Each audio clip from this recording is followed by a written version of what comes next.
बहुत समय पहले एल्डोरिया नाम के एक सुंदर राज्य में राजकुमारी सेराफिना रहती थी। वह हंस की तरह कोमल और सुशोभित थी। उसके सुनहरे रेशमी बाल सूरज की किरणों की तरह चमकते थे और उसकी आंखें पन्ने की तरह झिलमिलाती थीं। भले ही वह राजसी वैभव में पली बढ़ी थी, उसके दिल में एक सच्चे और निष्कलंक प्रेम की चाह थी। उसने एवरलैंड के एक महान और वीर राजकुमार की कहानियां सुनी थीं, जो जितना सुंदर था उतना ही दयालु और निडर भी। सेराफिना ने निश्चय किया कि वह गुप्त रूप से वहां यात्रा करेगी, यह देखने के लिए कि क्या वह अपना स्वप्न राजकुमार पा सकती है। लेकिन उसे यह ज्ञात नहीं था कि एक दुष्ट जादूगरनी एवलिन एल्डोरिया पर कब्जा करने की साजिश रच रही थी। एवलिन बहुत चतुर और शक्तिशाली थी। जब उसे पता चला कि सेराफिना गुप्त रूप से यात्रा करने वाली है, तो उसने अपने काले जादू से एक भयंकर षड्यंत्र रच दिया। उसने एक ऐसा मंत्र डाला जिससे उसकी और सेराफिना की जगह बदल गई। अगली सुबह जब सेराफिना जागी, तो उसने अपने प्रतिबिंब में अपना सुंदर चेहरा नहीं, बल्कि एक कुरूप और डरावनी जादूगरनी का चेहरा देखा। वह भय और आश्चर्य में पड़ गई। उधर एवलिन राजकुमारी का रूप धारण कर एवरलैंड पहुंच गई। राजकुमार एड्रियन उसकी सुंदरता और आकर्षण से प्रभावित हो गए। उन्होंने सोचा कि वह वास्तव में सेराफिना है और उसकी मीठी बातों में आकर उससे विवाह का निश्चय कर लिया।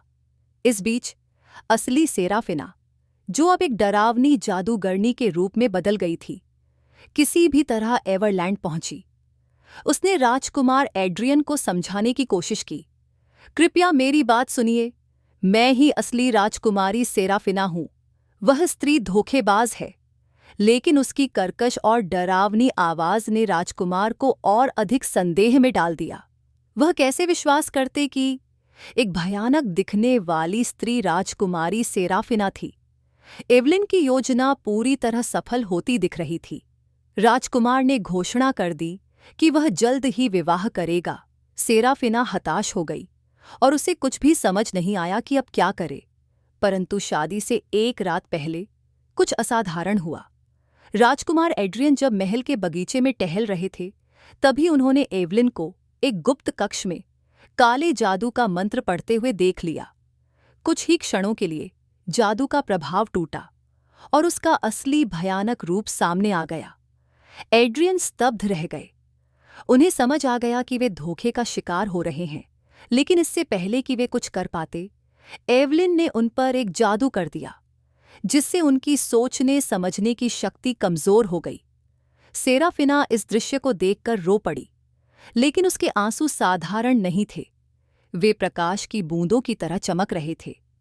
जब एक आंसू एड्रियन के गाल पर गिरा, तो उसका जादू धीरे धीरे टूटने लगा। उसने अपनी धुंधली होती आंखों से सेराफिना की प्रेम भरी दृष्टि देखी। उस क्षण उसे सच्चाई का एहसास हुआ। यही उसकी वास्तविक राजकुमारी थी।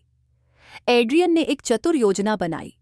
वह विवाह समारोह तक जादू के प्रभाव में रहने का नाटक करने लगा। ठीक जब एवलिन विवाह की प्रतिज्ञा लेने वाली थी, एड्रियन ने जादूगर के बनाए एक जादुई दर्पण को निकाला। दर्पण में एवलिन की असली डरावनी छवि दिखाई दी, जिससे पूरा राजदरबार हैरान रह गया। उसके छल का पर्दाफाश हो गया।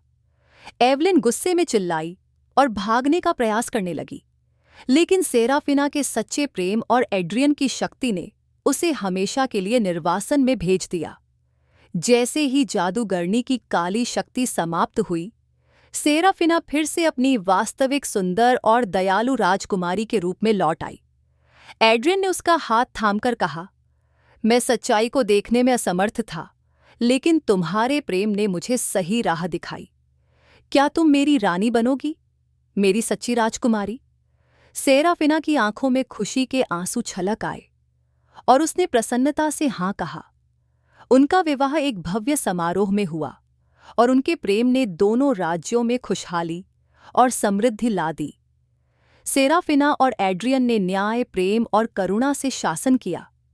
उनकी कहानी यह संदेश देती है कि सच्चा प्रेम और ईमानदारी हमेशा छल और धोखे पर विजय प्राप्त करते हैं।